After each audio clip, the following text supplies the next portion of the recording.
চট্টগ্রাম বন্দরের New Mooring container terminal NCT বিদেশিদের কাছে ইজারা দেওয়ার সিদ্ধান্তের প্রতিবাদে তৃতীয় দিনেও শ্রমিক কর্মচারীদের কর্মবিরতি চলছে। গেল 2 দিনের মতো 2 ফেব্রুয়ারিও সকাল 8টা থেকে ব্যাহত হয় বন্দর জেটিতে কন্টেইনার ও পণ্য ওঠানো নামানোর কার্যক্রম। সেই সঙ্গে বন্দরে আটকা পড়েছে পণ্য খালাস নিতে আসা কয়েক হাজার ভারী যানবাহন।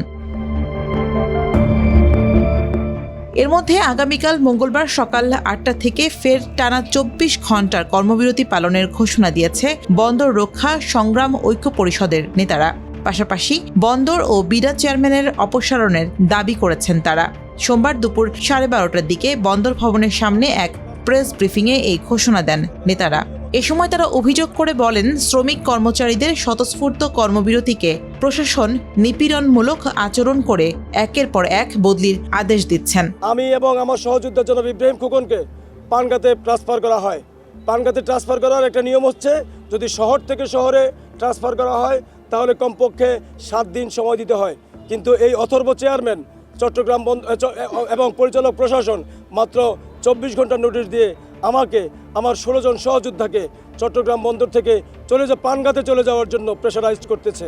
SM মনিরুজ্জামান, ওমর ফারুক সাহেব থেকে আরম্ভ করে চট্টগ্রাম বন্দরের যে সমস্ত কর্মকর্তা এই প্রক্রিয়ার সঙ্গে জড়িত এবং বিডা চেয়ারম্যান আশিক চৌধুরী সহ যারা জড়িত তাদেরকে অনতিবিলম্বে অপসারণ করে আইনের আওতায় আনতে হবে। অন্যথায় চট্টগ্রাম বন্দরের শ্রমিক কর্মচারীরা কোনো অবস্থাতেই সরকারের এই সিদ্ধান্ত মেনে নেবে না। আজকে বিকাল 4টা পর্যন্ত আমাদের আজকের কর্মবিরতি চলবে। আগামীকাল সকাল 8টা থেকে পরবর্তী 24 ঘন্টা আমাদের এই কর্মসূচি অব্যাহত থাকবে। এদিকে সোমবার বেলা 11টার দিকে শ্রমিক কর্মচারী ঐক্য পরিষদের ব্যানারে আগ্রাবাদ বাদামতলা এলাকা থেকে চট্টগ্রাম বন্দর অভিমুখে কালো পতাকা মিছিল বের করে কয়েকশো শ্রমিক ও কর্মচারীরা। এ সময় যমুনা ভবনের সামনে পৌঁছলে মিছিলে বাধা দেয় পুলিশ। পরে পুলিশি বাধার প্রতিবাদ জানিয়ে বন্দর অবরোধের ঘোষণা দেন তারা।